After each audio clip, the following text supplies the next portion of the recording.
Hello everyone, good morning. So in the continuation of Cauchy integral theorem, in the last video I told you that we will verify Cauchy integral theorem in my next video class. So for that purpose I have written a question here, and the question is verify Cauchy's integral theorem for the function fz is equal to e to the power iz along the boundary of the triangle with vertices at points 1 plus I, minus 1 plus I and minus 1 minus I. Okay. Now solution. How will we verify this? That's what is our point.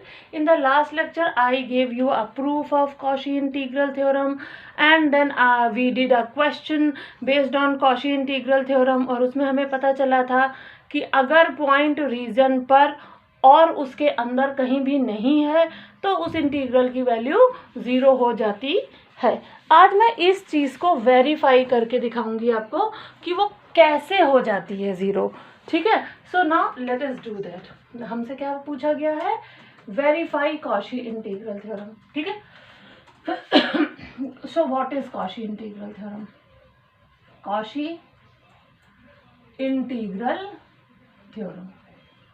अब Cauchy integral theorem क्या है? वो है integral c f z d z is equal to 0. ठीक है. Where c is a closed contour. ठीक है. हमें इसका मतलब क्या निकालना है? We have to evaluate integral C phi, और एफ जेड क्या दिया हुआ है? E to the power i z d z is equal to 0.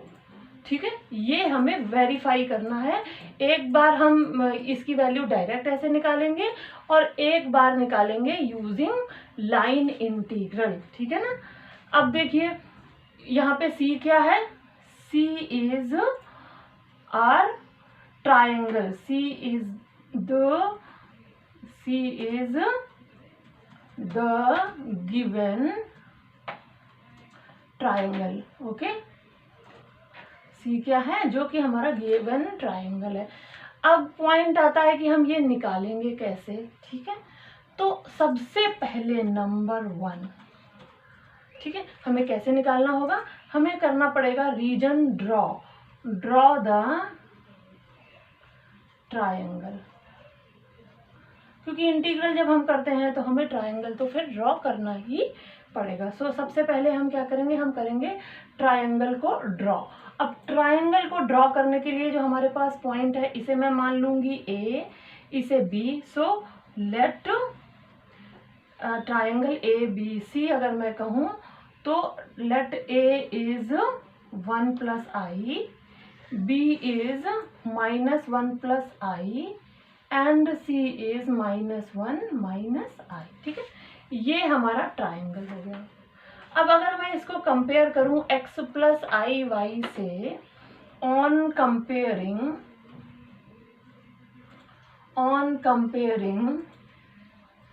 With x plus i y, what I will get for a हमें क्या मिलेगा? x is equal to 1 and y is equal to 1. देखो यहाँ से x 1 है और इसके साथ यहाँ 1 है. ठीक है. और हमें b क्या मिलेगा? x कितना है? माइनस 1 है और यहाँ पर कितना है? 1 है. तो ये भी हो गया हमारा 1. ठीक है. और c कितना मिलेगा? c हमें मिलेगा माइनस 1 और माइनस 1. ठीक है. तो अब हमें क्या मिल गया? हमें एक ट्रायंगल के 3 वर्टिसेस मिल गए, और आपको ये इन 3 वर्टिसेस को ड्रॉ करना बहुत ही आसानी से आता है. सो let us draw these 3 vertices. Okay. So for that I have to erase this question. Now I am drawing this. So first point is given to us. If it is x-axis and if it is y-axis, then what is first point? A 1 and 1. तो ये हमें मिल गया A which is 1 1. ठीक है, okay. अब हमें दूसरा में क्या है, बी क्या होगा, x इज इक्वल टू -1, तो x -1 होता है यहाँ पर, और y 1, तो हमें क्या पॉइंट मिला, ये this is b which is -1 and 1। अब तीसरा पॉइंट क्या है, विच इज -1 इसमें x में -1 इधर यहाँ पर, और y का -1 यहाँ पर, यानी ये पॉइंट है, this is c which is -1 and -1। Now I will join a, b and c with each other. So a to b, b to c and c to a. So what I'll get? This is a to b, b to c and c to a. ये क्या मिल गया, आप देखिए, जहां से start हुआ है वहीं पर एंड हुआ है, और पूरे कर्व ने एक दूसरे को कहीं पर भी काटा नहीं है, और स्टार्टिंग पॉइंट और एंडिंग पॉइंट एक दूसरे को कॉन्साइड कर रहे हैं। इसका मतलब ये एक क्लोज्ड कंटूर है, okay. What is this, this is a closed contour, ठीक है। इसके पहले मैंने आपको, जब मैंने इंटीग्रल थ्योरम नहीं पढ़ाई थी, उसके ठीक पहले मैंने एक वीडियो बनाया था, मैं उसका इसमें लिंक डाल दूंगी डिस्क्रिप्शन बॉक्स में। उसमें मैंने लाइन इंटीग्रल पढ़ाया था। लाइन इंटीग्रल में क्या होता है कि हम ये थ्योरम अप्लाई नहीं करते हैं, लेकिन वो जो एरिया बाउंडेड होता है उसका हम रीजन पता कर लेते हैं। मैं फिर से दोहराऊंगी अपनी बात, जब मैंने आप लोगों को कॉशी इंटीग्रल थ्योरम नहीं पढ़ाई थी, उससे ठीक पहले मैंने आपको लाइन इंटीग्रल पढ़ाया था। लाइन इंटीग्रल क्या होता है, जिसमें हम किसी भी बाउंडेड रीजन का उसके कर्व पर जाकर उसका इंटीग्रल निकालते हैं, और अगर कर्व अलग अलग होते हैं तो जितने भी कर्व्स पर इंटीग्रल आता है सबको ऐड कर देते हैं, वो हमारा उस क्लोज्ड कर्व का इंटीग्रेशन हो जाता है, ठीक है। तो मैं एक बार तो थ्योरम लगा के कहूँगी कि वैल्यू 0 आए, और एक बार लाइन इंटीग्रल से। तो क्या करना है हमें, for verifying we will first apply, पहले देखिए, पहले तो मैं कॉशी इंटीग्रल थ्योरम लगा दूंगी। we will first apply Cauchy, क्योंकि अभी लिखी हुई है ना तो हमारे पास आसानी रहेगी। we will first apply Cauchy integral theorem, okay. what does this theorem says, ये थ्योरम कहती है कि अगर ये जो fz है वो हर पॉइंट पर एनालिटिक है एक कर्व C के अंदर, तो उसका इंटीग्रल उस C से बाउंडेड रीजन में 0 हो जाएगा। आपको पता है e⁻iz में कोई डिनोमिनेटर नहीं होता है।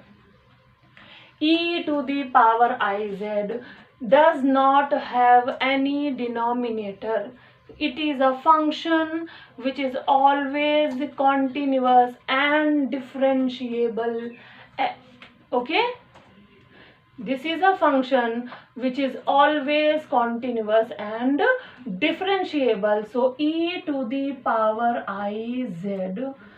is analytic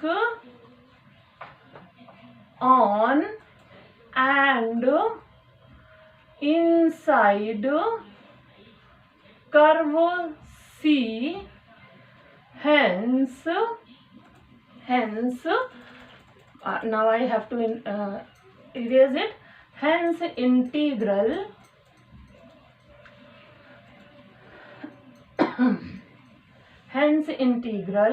C e⁻iz dz will become equal to 0 by using Cauchy integral theorem. ये तो हमने अभी कॉशी इंटीग्रल थ्योरम लगा दी।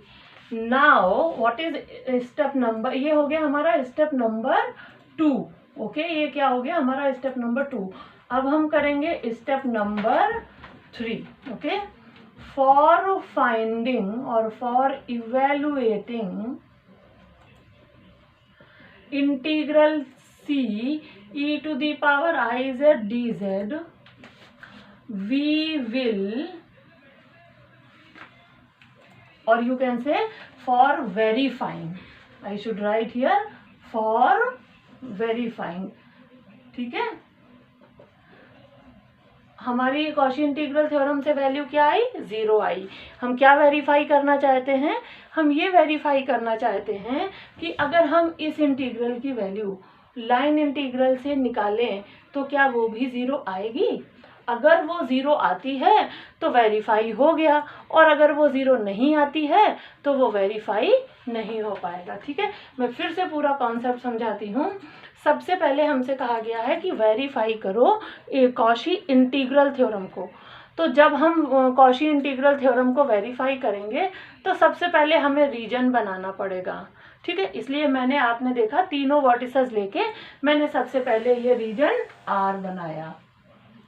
उसके बाद उस रीजन R के अंदर मैंने देखा कि क्या उसके कर्व पर या उस रीजन के अंदर किसी भी एक, कोई भी एक पॉइंट ऐसा है जिसपे एफ जेड एनालिटिक ना हो. मुझे ऐसा कोई पॉइंट नहीं मिला, क्योंकि e to the power i z is analytic on an inside curve C, इसलिए हमें कितनी वैल्यू मिली, 0 मिली. कॉशी इंटीग्रल थ्योरम क्या कहती है कि इस क्वेश्चन का आंसर 0 आएगा. अब हम इसी क्वेश्चन का आंसर लाइन इंटीग्रल से निकालेंगे. So for verifying integral c e to the power i z d z, we will apply line integral. अब हम कैसे करेंगे इसको, हम इसे लाइन इंटीग्रल से फाइंड आउट करेंगे.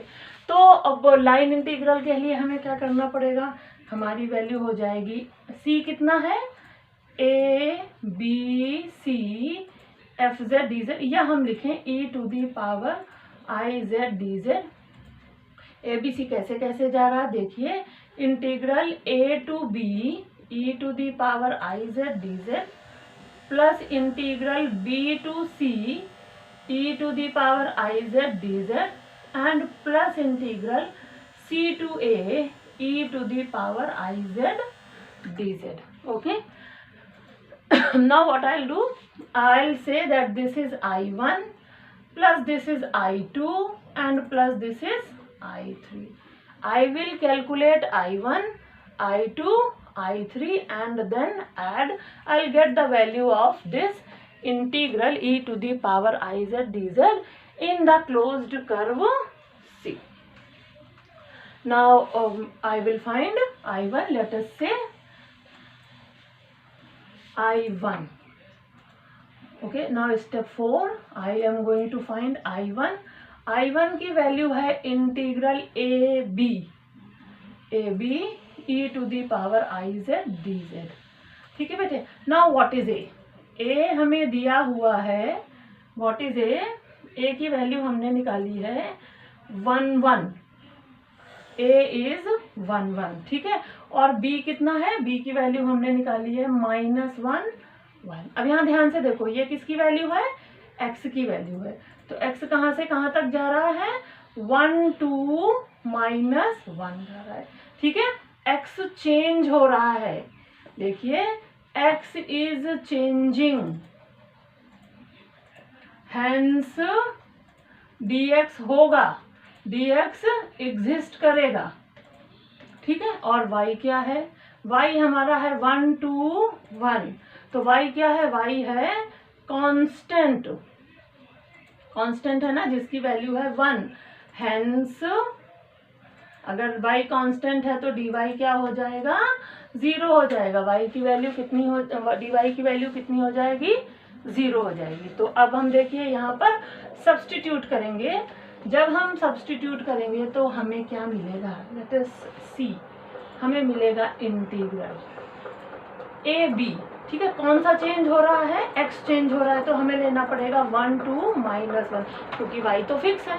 ठीक है ना, e टू दी पावर आई, या चाहे तो आप यहाँ अपना लिखें, मैं अगली बार में लिख दूंगी, e to the power i x plus i y into d x plus i d y. ठीक है, x इज चेंजिंग और y की वैल्यू कितनी दी हुई है 1. So what I will get, integral a b e to the power i x into e to the power i square y d x plus 0, क्योंकि डी वाई तो खत्म हो गया. अब हमें क्या मिलेगा, integral a b e to the power i x into e to the power minus y d x. अब हमारे पास ये कौन सा आ गया डेरिवेटिव, डी एक्स आया, डी वाई नहीं आया. तो जिसका डेरिवेटिव आएगा उसी की लिमिट्स हमें यहाँ पर लगानी पड़ेंगी. मैं फिर से बोलती हूँ, जिसका डेरिवेटिव हमारे यहाँ पर बच जाएगा उसी की लिमिट्स हम यहाँ पे अप्लाई करेंगे. सो 1 to minus 1 e to the power y minus y will be treated as a constant when we integrate with respect to x. तो ये हो जाएगा e to the power i x into dx. फिर से समझाती हूँ, यहाँ dx है इसलिए यहाँ पर लिमिट लगानी पड़ेगी x की. ये y जो है ट्रीट होगा कांस्टेंट में क्योंकि हमारे पास dx है, तो हमें ये मिलेगा. ठीक है, ये हो जाएगा e to the power minus y और हमें मिलेगा e to the power i x upon i 1 to -1. तो जब हमें ये मिलेगा तब अब हमारे पास क्या वैल्यू आएगी. ठीक है, अब ये हमारे पास क्या वैल्यू हो जाएगी, e to the power minus y और ये हो जाएगा e टू दी पावर, मैं i को बाहर निकाल देती हूँ, e to the power minus i minus e to the power i. ठीक है, ये मिल गया हमको. अच्छा, y भी हमें गिवन है, y कितना दिया हुआ है, is equal to 1. So let us put this value here. So I will get e to the power minus 1 upon i into e to the power minus i minus e to the power i. हमें क्या मिलेगा, हमें मिलेगा e to the power minus 1 minus i minus e to the power minus 1 plus i upon. This is the value which we will get for I1. ठीक है, अब हम I2 निकालेंगे. बिल्कुल इसी तरीके से निकालेंगे और ध्यान रखेंगे कि हम कैसे निकाल रहे हैं. देखिए, अब हम निकालेंगे I2 की वैल्यू. जब हम I2 निकालेंगे, I2 कितना है, I2 है integral b c e to the power i z d z. ठीक है, ये क्या दिया हुआ है, ये अभी हम इसको वैल्यू नहीं रख पाएंगे, बाद में रखेंगे. पहले हमें b चेक करना पड़ेगा. b हमें दिया हुआ है -1 1 और c हमें दिया हुआ है -1 -1. ठीक है, अब देखो यहाँ x कितना है, x है -1 और x है -1. ठीक है, x कहाँ से कहाँ तक जा रहा है, -1 to -1. ये कैसा है x है दिया हुआ हमें कांस्टेंट और जिसकी वैल्यू है -1. तो dx क्या हो जाएगा, 0 हो जाएगा. ठीक है, अब y 1 to -1. तो y की वैल्यू चेंजिंग है, y is changing, hence dy exist. तो अब dy जो है वो हमारा एग्जिस्ट कर जाएगा. ठीक है, क्लियर. अब dy जब एग्जिस्ट कर गया तो हमें क्या मिलेगा, I2 is equal to integral b c e to the power i x plus i y into d x plus i d y. ऊपर जो भी वैल्यूज हमें मिली हैं मैं सारी वैल्यूज पहले यहाँ पर पुट कर दूंगी. तो देखिए हमें क्या मिलेगा, b c e to the power i x कितना दिया हुआ है, -1 प्लस आई वाई. ओके, और हमारे पास dx कितना है, 0. तो हमें क्या मिलेगा, i dy. अब हमें यहाँ क्या मिला, dy मिला. कौन सा डेरिवेटिव मिला, y का डेरिवेटिव मिला. इसलिए हम किसकी लिमिट्स लगाएंगे, y की लिमिट्स लगाएंगे. तो हमें क्या मिलेगा, इंटीग्रल y की लिमिट्स कहाँ से कहाँ तक दी हैं, 1 to -1. ठीक है, और हमें मिला e to the power minus i into e to the power minus y into i d y. जब मैं इसे सॉल्व करूंगी तो मुझे मिलेगा i e to the power minus i e to the power minus y upon -1 and 1 to -1. क्योंकि e to the power mx का integral होता है e to the power mx upon m। m क्या है यहाँ पर -1 है तो वो नीचे रहता है, ठीक है। इस -1 को मैं लिख सकती हूँ i², तो ये हो गया i e to the power -i upon i²। इस -1 को यहाँ पर मैंने बाहर निकाल लिया और हमें मिला e to the power 1 minus e to the power -1। अब हमें आंसर क्या मिला, ये i और ये i कैंसिल हो गया और हमें मिला e to the power 1 minus i, okay, and minus e to the power -i -1 upon, ठीक है। अब हमें क्या निकालना है, अब हमें निकालना है i3, ठीक है। i3 कहाँ से कहाँ तक जा रहा है, i3 जा रहा है integral CA e to the power iz dz, ठीक है। अब C कितना दिया हुआ है, C दिया हुआ है -1 और A दिया हुआ है 1। अब देखिए यहाँ पर x क्या है, x is -1 to 1 and y is -1 to 1, ठीक है। अब ना हम x को हटा सकते हैं ना y को हटा सकते हैं, x is changing hence dx exist करेगा, ठीक है। और y is changing hence dy exist करेगा, ठीक है बेटा। x चेंज हो रहा है तो dx एग्जिस्ट करेगा और y चेंज हो रहा है तो dy एग्जिस्ट करेगा। हमें क्या मिलेगा, हमें मिलेगा integral CA e to the power i x plus i y into dx plus i dy। मैं मल्टीप्लाई करके दोनों को अलग अलग कर लूँगी, dx को अलग अलग कर लूँगी और dy को अलग अलग कर लूँगी। अब देखो इस क्वेश्चन को अगर हम ऐसे करेंगे तो हमें थोड़ी सी दिक्कत आएगी, क्योंकि जब y dx के साथ आएगा तब क्या करेंगे, तो हमें उसमें फिर क्या करना पड़ेगा, लाइन की इक्वेशन निकालनी पड़ेगी। ये जो लाइन की इक्वेशन आई थी ना हमारे, ये आया था,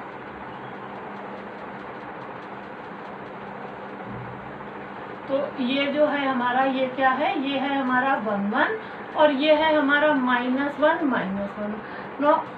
ये हमें क्या चाहिए, हमारा ये क्या बनेगा, हमारा ये बनेगा, हमें मालूम नहीं हमें क्या रखना है, इसलिए integral CA e to the power ix into e to the power i²y, ठीक है। और ये बन जाएगा dx plus i dy।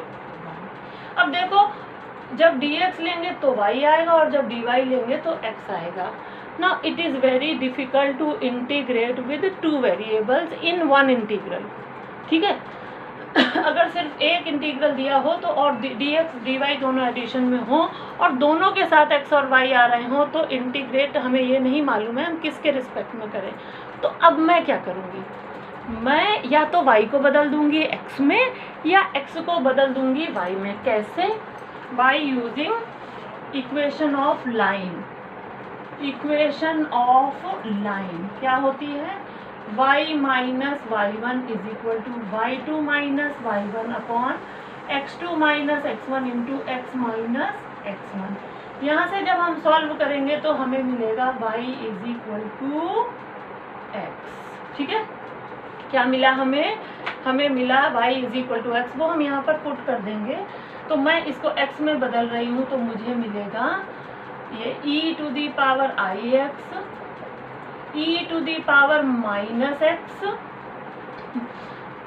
dx plus i dx, ठीक है। अब ये क्या हो जाएगा, ये कहाँ से कहाँ तक जाना है, -1 to 1 तक। अब देखिए हमें क्या मिलेगा, 1 प्लस i हमें बाहर मिल गया और हमें अंदर मिला e integral -1 to 1 e to the power i minus 1x dx। अब इसे फिर से इंटीग्रेट करो, ठीक है। इसे इंटीग्रेट करेंगे तो हमें क्या मिलेगा, I have to erase some part. You take a screenshot so that I can write some parts here. मैं थोड़ा सा इसको यहाँ पे इरेज करूँगी और इसको लिख दूँगी यहाँ पर कि ये I1 हमें मिला है, ये हमें I1 मिला है, ठीक है। और ये जो वैल्यू है वो हम फिर से यहाँ लिख देंगे ऊपर, जिससे कि हम भूले ना। और हमें जो I2 मिला है वो है e⁻1 minus i minus e⁻⁻1 upon I, ठीक है ना। तो अब हमें ये मिल गया। अब हम आगे कैसे करेंगे, इसको सॉल्व करते हैं, चलिए देखते हैं। दिस इज आई,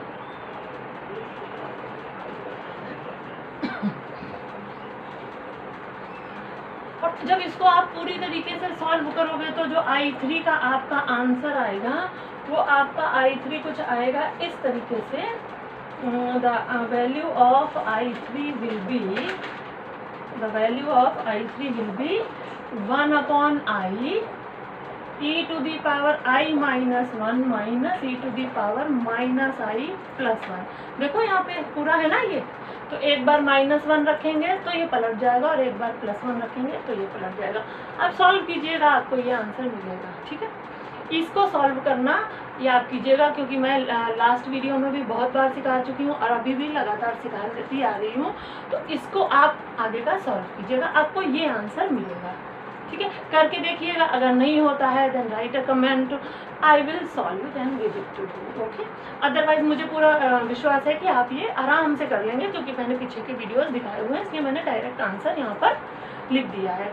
इसके साथ ही इसका ये आंसर और भी एक दूसरी तरीके से भी आ सकता है, वो देखिए। जो I3 है वो हमें दिया हुआ है इंटीग्रल CA e⁻IZ dz। अब चूंकि x और y दोनों बदल रहे हैं, यानी हमारा dz बदल रहा है। इसके पहले जो हमने I1 किया था उसमें dy नहीं बदल रहा था, फिर जो I2 किया था उसमें dx नहीं बदल रहा था, इसमें dz बदल रहा है। तो जब dz बदल रहा है तो हम डायरेक्ट भी अप्लाई कर सकते हैं। कैसे? Integral this will become -1 to -i 1 + i e⁻IZ dz, ठीक है। मैं फिर से समझाती हूँ इस बात को, हमें इसको ओपन करने की ज़रूरत नहीं पड़ेगी। इसलिए नहीं पड़ेगी, आप चाहो तो ऐसे भी सॉल्व होगा और उसका आंसर यही आएगा। आप करके देखिए, मैंने भी करके देखा, यही आ रहा है आंसर। अब मैं एक दूसरा तरीका सिखा रही हूँ आपको कि अगर हम XY में ना चेंज करें तो आप देख सकते हैं कि हम ऐसा XY में चेंज क्यों करते हैं। क्योंकि हमने देखा I1 में dz नहीं बदल रहा था, केवल रियल पार्ट बदल रहा था। I2 में केवल इमेजिनरी पार्ट बदल रहा था, तो z नहीं बदल रहा था। हम ये नहीं कह सकते कि पूरा z बदल रहा था, लेकिन इसमें देखो पूरा z बदल रहा है।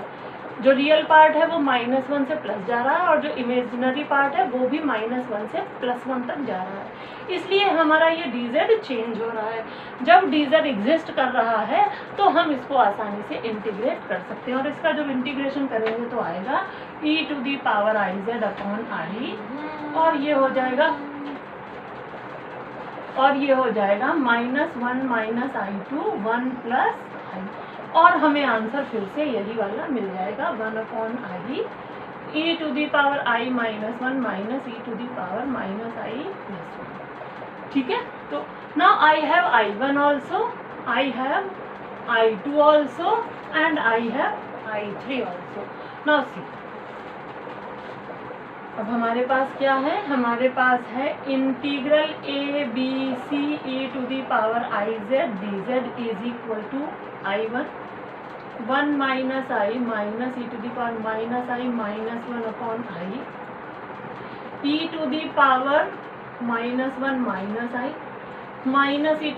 i -e⁻⁻1 + i upon i, and this is plus e⁻I - 1 -e⁻⁻I + 1 upon. ये देखिए ये टर्म, ओके, और ये टर्म सेम है, ये प्लस की है और ये माइनस की है।